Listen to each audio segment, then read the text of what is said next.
শীতের সকালে যদি এরকম গরম গরম ধোয়া ওঠা খুদের বউয়া ভাত হয় তার সাথে ভর্তা, তাহলে আর কি লাগে বলেন। আমার তো ভাই আর কিছুই লাগে না, খুবই প্রিয়। চলুন দেখে নেওয়া যাক আমি কিভাবে এই রান্নাটা করলাম।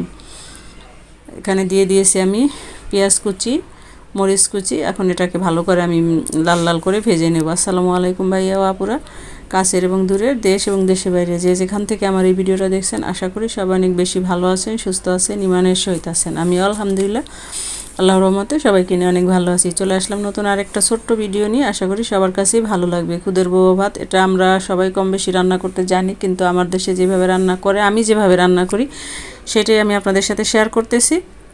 তো আমি লাল লাল করে ভেজে এখানে দিয়ে দেবো এখন হলুদ পাউডার, আর দিয়ে দিয়েছি আমি একটুখানি আদা রসুনের পেস্ট, 1 চামচের চেয়েও কম আদা রসুনের পেস্ট দিয়েছি। এখন 2 পট খুদ আমি ধুয়ে পানি ঝরিয়ে রেখেছিলাম। এখন এটাকে আমি দিয়ে ভালো করে নেড়ে মিশিয়ে নেব। একটু ভাজা ভাজা করলে দেখা যায় যে ভাজা ভাজা করলে ঝরঝরা হয় অনেক, আর সেজন্যই আমি একটু ভাজা ভাজা করে নিচ্ছি। গ্যাসের পাওয়ারটা একদমই কম। এখন ভাজা ভাজা করে নিয়ে আমি দিয়ে দেব চালের ডবল পানি, 2 পট চাল খুদ, আর দিয়ে দেব আমি 4 পট পানি। এটাকে আমি একদম যতক্ষণ পানি আছে অতক্ষণ একদম ভাজা ভাজা করে নিচ্ছি। ভিডিওটা দেখতে দেখতে এই পর্যন্ত যারা চলে আসছেন, প্লিজ ভাইয়া ও আপুরা একটা লাইক দিয়ে ভিডিওটা কন্টিনিউ করবেন। আমার এই ভিডিওটার কোনো অংশে যদি কারো একটু ভালো লেগে থাকে, আমার এই ছোট্ট চ্যানেলটা সাবস্ক্রাইব করে নোটিফিকেশন বেল আইকন বাজিয়ে দিবেন, যাতে আমি কোনো ভিডিও আপলোড দিলে সাথে সাথে নোটিফিকেশন পেয়ে যান এবং আপনি আপনার সুবিধা মতো ভিডিওটা দেখে নিতে পারেন। ফেসবুক থেকে যারা দেখছেন পেজটাকে ফলো দিবেন। অলরেডি এই কাজগুলো যারা করেছেন তাদেরকে অসংখ্য অসংখ্য ধন্যবাদ। ভাইয়া ও আপুরা ফেসবুক, ইউটিউব যে যেখান থেকে দেখছেন, ভিডিওটা বেশি বেশি শেয়ার করার অনুরোধ রইল। তো আপনারাই পারেন এই ছোটো চ্যানেলটাকে বড় করে করতে, সাহায্য করতে। কত সময় তো কত জায়গায় নষ্ট করেন, একটা ভিডিও দেখে না হয় একটা বোনকে হেল্প করলেন। আপনাদের সুন্দর সুন্দর কমেন্ট পড়তে, কমেন্টের উত্তর দিতে আমার খুবই ভালো লাগে। আমি এখানে গরম পানি দিয়ে দিয়েছি, অপেক্ষা করব সেদ্ধ হওয়া পর্যন্ত। অন্যদিকে আমি কড়াইতে ধনিয়া পাতা, এগুলোকেও আমি ভেজে নিব। ধনিয়া পাতা ভেজে ভর্তা করলে অন্যরকম একটা টেস্ট লাগে। কারা কারা খেয়েছেন অবশ্যই কমেন্ট করে জানাবেন। আমি ধনিয়া পাতা লাভার, সবভাবেই ধনিয়া পাতা খাই। প্রথম দিকে যখন ধনিয়া পাতা ওঠে তখন আলাদা আলাদা ঘ্রাণে মজা করে খাই, তারপরে আস্তে আস্তে আবার যখন একটু ধনিয়া পাতা পুরান হয় তখন আবার ভেজে খাই।